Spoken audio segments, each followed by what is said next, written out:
to learn in.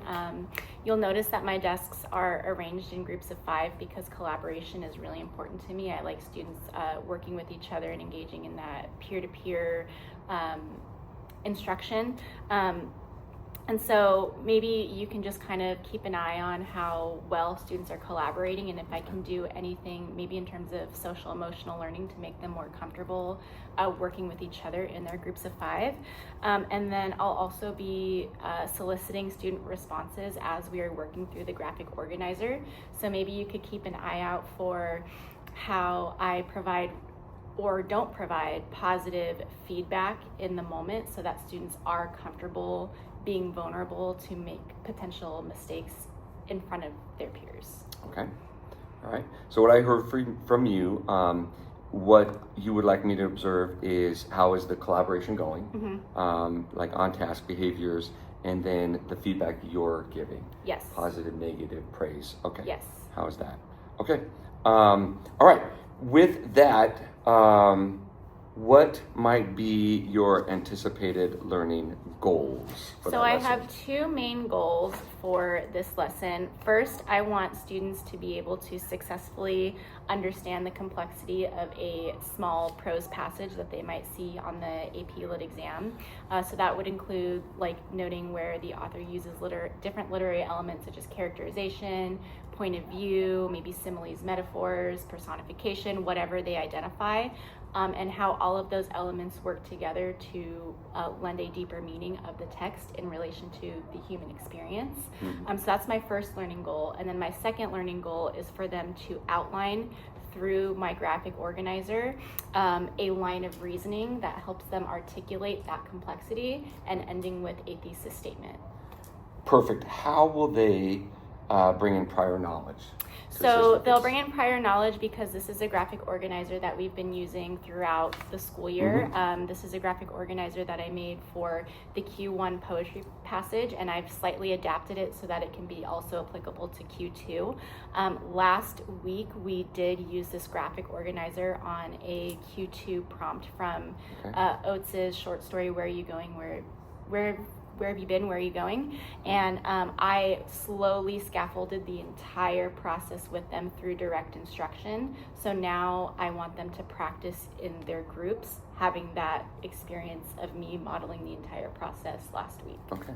And I see here too that you just very little change moving from Q1, which was like speaker, then now over to narrator. Yeah. So they've seen this. They've seen this. They've done this. We've done it with direct instruction. They've done it in groups. They've done it independently a few times. And so there are just a few subtle changes that I've made so that it's more applicable to the prose versus the poetry passage. Okay. Could you clarify too your strategies? How are you going to? I know we got the graphic organizer and they're in their groups. So how are they going to do this? What strategies or strategy are you going to use? If you look at the graphic organizer, it's broken down into 4 different steps. My plan is to just take it step by step. So I'll briefly orally review step 1, what I expect students to do out of step 1, and I might even call upon the last prompt that we looked at to use examples. And then I'll say, all right, you guys got 5 minutes in your groups. I want you to fill out step 1. Yeah. Then I will solicit student responses, and I'll have a Google Doc version of this projected onto my screen right here. And as students are sharing their responses, I'll type the responses that they give me in, providing in the moment feedback, praising strong student responses. And that way, any groups who maybe missed part of that step, they can see it projected on the board and they can listen to me provide that in the moment feedback. And then I'll just continue the same process with step 2. This one is a little bit more time consuming, so I'll give them 10 minutes. I'll review, this is what I expect out of step 2. This is what we did last week. You guys have 10 minutes, work with your groups. And then same thing with step 3, except this is the part that takes the longest. So I'll review, what do I expect out of step 3? What did this look like in previous passages? With your groups, collaborate, identify 3 different literary elements that are prevalent in the passage, articulate the function, effect, and purpose, give them about 20-25 minutes, solicit student responses, type them on the board as they're sharing, providing in the moment feedback, and then finally doing the same for step 4, which is where they take everything they brainstormed to generate a thesis statement. Okay. So part of this activity then, or the whole of this activity, is to basically break down what the prompt is saying, to identify universal ideas, find evidence to support, and then compose a thesis statement. Yes. Correct? Okay. Awesome.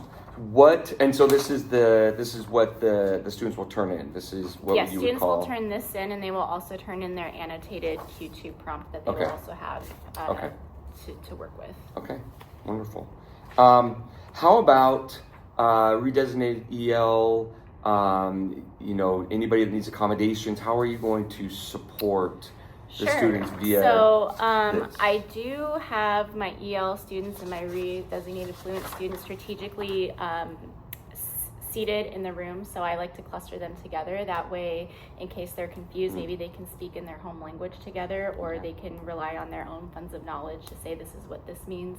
I also, where I have my EL students, I also have one student who is particularly strong in the class so that they can kind of act as like an instructor when I'm not available to help them.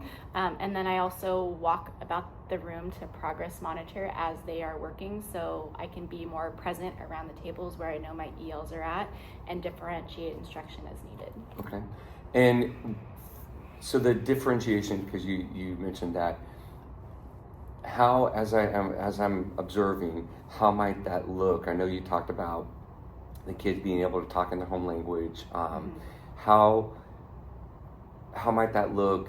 Like, is there another strategy or